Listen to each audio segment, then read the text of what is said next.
Yes, Roger, do you have anything to add? Do you have any comment? Yes, I do. Professor, it would seem to me that the term political science is a term in motion because, as we know, politics in the world is very fluid and it is evolving on a daily basis. We see regimes coming up, we see regimes being brought down, we see the political sway of the world is in flux. So you are basically a political scientist. What does that mean to you, and does this require you to be constantly learning, to be constantly observing what's going on in the world in order to keep up with your task? Because again, the term political scientist has to be something that's in great flux nowadays, especially in these times.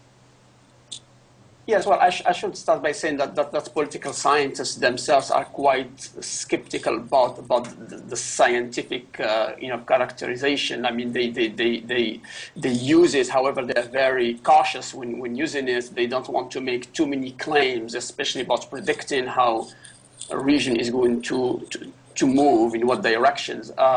Nonetheless, I think that, I mean, as far as the Middle East is concerned, this is really a period for questioning some of our some of our assumptions about the region, about the durability of the authoritarian regimes. We thought that they were very stable, that they are there, that they managed to survive.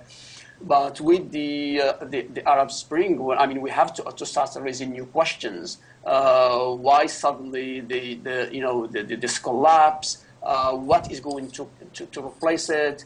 Who are the opposition forces? Why do they take certain forms? Why do they have different paths? So really, this is an opportunity to, as you said, I mean, to raise new questions about the region, and not just necessarily, get stuck with labels like, as science. I mean, we're still in the process of understanding. I mean, we could be at the very beginning of a process of change in the region, and we don't have even enough information, data, or whatever to make any kind of a general statement. We can only say that, well, look, I mean, these authoritarian regimes that have been in place, they looked so solid, so strong, that they are going to be there forever, suddenly start to crumble under pressure.